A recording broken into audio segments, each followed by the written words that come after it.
This wonderful discovery of the Temple of Mithras shows that there was a little bit of good that came out of the war. Mithras is a Roman god, presented as a young man. The most common image of him is killing a bull. By killing the bull, he brings life to the world.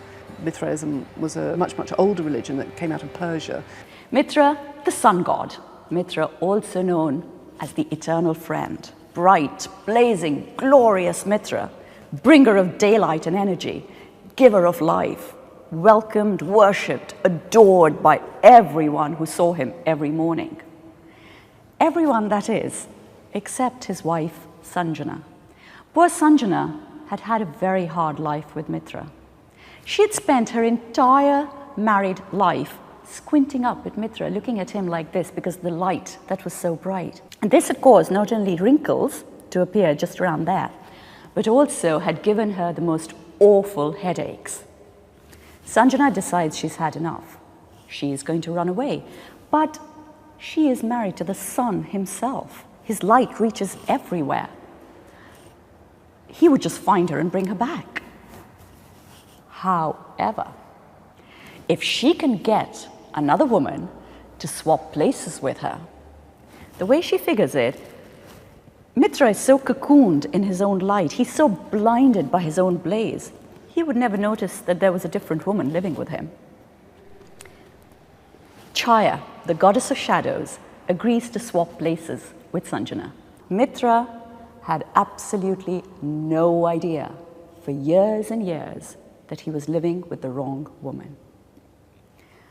To give him his due, however, the day that he found out that his wife Sanjana was missing, Mitra decided to go out and look for her and bring her back.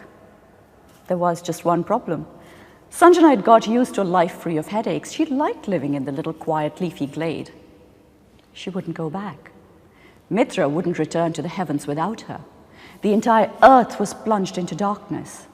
Would this be the end? Happily, Sanjana's father, who is also the heavens architect, comes to the rescue. He offered to chop off 1/8 of the sun's energy. This would make the light a little bit easier to bear. However, what do you do with this amazing energy?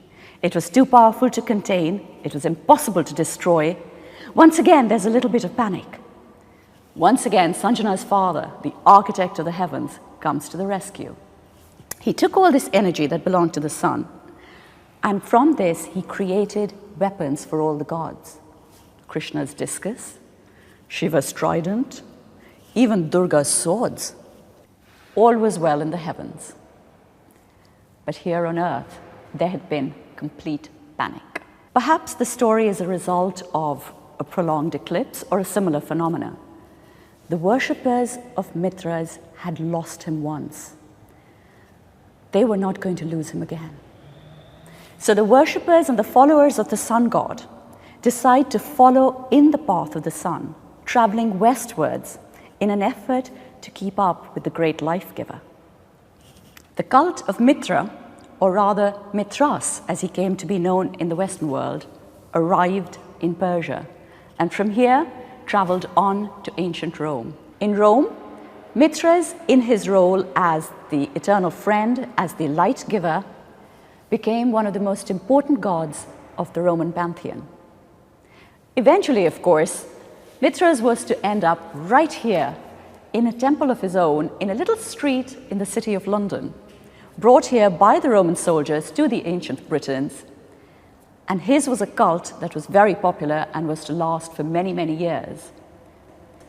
But in the meantime, if you were to take a short walk from India to Rome, or rather from the Indian galleries to the Roman galleries, right here in the British Museum, you could actually see an image of the Roman Mithras as he slays a demon bull in his role as friend god to protect the people.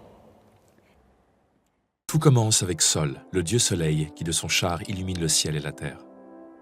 Un jour, son fils Phaéton se rend dans son palais et lui demande de diriger lui-même le char solaire. Phaéton est mortel et bien trop jeune, mais Sol finit par accepter à contre-cœur sa demande. Phaéton s'élance dans le ciel, mais il perd le contrôle de l'attelage. Le char solaire s'écroule et bouleverse l'ordre des planètes et des étoiles. Dans cette course folle, il ravage la Terre. Seul un héros peut remettre les choses en place. Son nom est Mithra. Jupiter, le dieu suprême, fait naître Mithra de la pierre en l'équipant d'un poignard et d'une torche. 2 bergers, Cotès et Cotopatès, l'accueillent et deviennent ses compagnons. Mithra décoche une flèche sur un rocher. Une source d'eau fraîche jaillit alors de la pierre et la nature reprend vie. Mais la mission de Mithra ne s'arrête pas là. Il lui reste encore à trouver et à vaincre un taureau exceptionnel dont la force vitale permettra d'achever la régénération du monde. Mithra le repère dans les montagnes. Mais le taureau a trouvé refuge dans une étable. Pour faire sortir l'animal, Mithra y met le feu. Mithra le chevauche, l'animal se débat, mais Mithra tient bon. Le taureau finit par s'épuiser et par capituler. Mithra le charge sur ses épaules et le mène alors dans une caverne. Un corbeau transmet l'ordre des dieux, et Mithra poignarde le taureau d'un coup rapide et précis. Aussitôt, l'énergie vitale de l'animal se répand. Du blé jaillit de sa queue, son sang s'écoule sur le sol. Un chien et un serpent viennent s'y abreuver. Un scorpion s'attaque aux testicules du taureau et y puise la vie. C'est tout l'univers qui revit. Mais Sol ne voit pas cet exploit d'un bon œil, même si c'est lui qui est responsable du chaos engendré par son fils. Jaloux, Sol défie Mithra et l'affronte. Un combat entre les dieux fait rage. Mithra en sort vainqueur.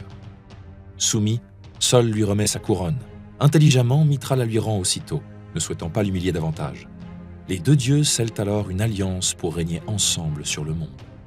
Et pour célébrer cette alliance, Cotès et Cotopatès leur organisent un superbe banquet, un grand jour que les hommes commémoreront longtemps sur Terre lors de cérémonies organisées en leur honneur. Mission accomplie, Mithra accompagne Sol dans son char et retourne vers les sphères célestes, d'où il pourra veiller à la bonne marche de l'univers.